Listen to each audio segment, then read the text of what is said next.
श्रावण मास की कथा श्रृंखला में आप सबका स्वागत है। आपका आज का दिन भगवान शिव की कृपा से हरा भरा रहे, ऐसी हम प्रार्थना करते हैं। और इसी प्रार्थना के साथ चलिए आज की प्रातःकाल बेला में श्रावण मास कथा महात्म्य के 24वें अध्याय का श्रवण करते हैं। आइए आज की कथा आरंभ करते हैं। भगवान शिव ने कहा, पुरा कल्पे ब्रह्मपुत्र दैत्यभार प्रपीडिता ब्रह्माणं शरणं प्राप पृथ्वी दीनातिवेवला वृतान्तं तन्मुखात् श्रुत्वा ब्रह्मादेव गणैः सह क्षीरार्णवे हरिं गत्वा तुष्टाव स्तुतिभिर्बहु। हे ब्रह्मपुत्र, पूर्व कल्प में दैत्यों के भार से अत्यंत पीड़ित हुई पृथ्वी बहुत व्याकुल और दीन हो गई थी और फिर वो ब्रह्मा जी की शरण में गई। उसके मुख से वृतांत सुनकर ब्रह्मा जी ने देवताओं के साथ मिलकर क्षीर सागर में भगवान विष्णु के पास जाने का निर्णय किया। वहां जाकर उन्होंने स्तुतियों के द्वारा उनको प्रसन्न किया और तब नारायण श्री हरि सभी दिशाओं में प्रकट हुए। ब्रह्मा जी के मुख से संपूर्ण वृतांत सुनकर उन्होंने कहा, हे देवताओं, आप लोग मत डरिए। मैं वसुदेव के द्वारा देवकी के गर्भ से अवतार लूंगा और पृथ्वी का संताप दूर करूंगा। सभी देवता लोग यादवों का रूप धारण करें और अपने पुत्र, पत्नी और पौत्रों के साथ अलग अलग कुल में जन्म लें। ऐसा कहकर भगवान अंतर्ध्यान हो गए। समय आने पर भगवान देवकी के गर्भ से उत्पन्न हुए। वसुदेव ने कंस के भय से उन्हें गोकुल पहुंचा दिया और कंस का विनाश करने वाले उन भगवान कृष्ण का वहीं पर पालन पोषण हुआ। उसके बाद मथुरा में आकर उन्होंने अनुचरों सहित कंस का वध किया और तब सभी पूर्ववासियों ने आदर पूर्वक इस प्रकार प्रार्थना की, कृष्ण कृष्ण महायोगिन भक्तानाम अभयप्रद प्रणतान पाहि नो देव शरणागत वत्सल। हे कृष्ण, हे महायोगिन, हे भक्तों को अभय देने वाले, हे देव, हे शरणागत वत्सल, हम शरणागतों की रक्षा कीजिए। हम आपसे कुछ निवेदन करते हैं, इसे आप कृपा करके हम लोगों को बताएं। हे प्रभु, आपके जन्मदिन के कृत्य को कहीं कोई भी नहीं जानता। वो सब आपसे जान करके हम सभी लोग उस जन्मदिन पर वर्धापन नामक उत्सव मनाना चाहते हैं। अपने प्रति उनकी उस भक्ति, श्रद्धा और सौहार्द को देखकर भगवान श्री कृष्ण ने अपने जन्मदिन के संपूर्ण कृत्य को उनसे कह सुनाया।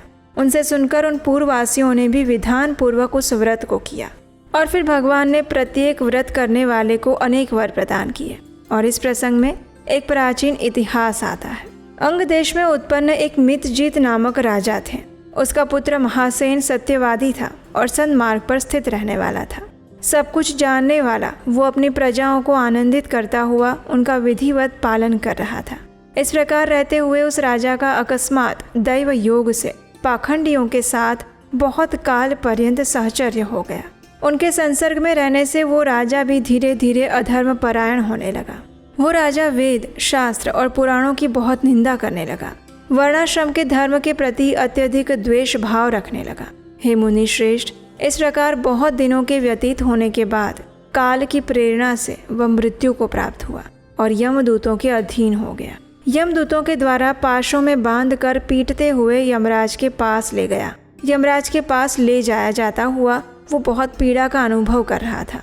दुष्टों की संगति के कारण उसे नरक में गिरा दिया गया था और वहाँ बहुत समय तक उसने यातनाएं प्राप्त की। यातनाओं को भोगकर अपने पाप के शेष भाग से वो पिशाच योनि में चला गया। भूख तथा प्यास से व्याकुल वो भ्रमण करता हुआ मारवाड़ देश में आकर किसी वैश्य के देह में प्रवेश करके स्थित हो गया। वह उसी के साथ पुण्यदायिनी मथुरापुरी चला गया और वहाँ पर समीप के रक्षकों ने उस पिशाच को उसके गृह से बाहर निकाला। तब वो पिशाच वन में और ऋषियों के आश्रमों में भ्रमण करने लगा। एक समय दैव योग से श्री कृष्ण जन्माष्टमी के दिन व्रत करने वाले मुनियों और द्विजों के द्वारा महापूजा और नाम संकीर्तन किया जा रहा था। वे सब मिलकर रात्रि जागरण भी कर रहे थे और ये पिशाच वहां पहुंच गया।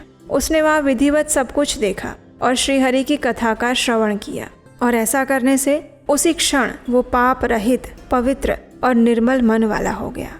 तुरंत ही यमदूतों ने उसे मुक्त कर दिया और उसने अपना पिशाच प्रेत देह छोड़कर विमान में आरूढ़ होकर दिव्य भोगों से युक्त होकर विष्णु लोक को प्राप्त कर लिया। इस प्रकार इस व्रत के प्रभाव से पिशाच योनि को प्राप्त राजा विष्णु सामीप्य को प्राप्त हुआ।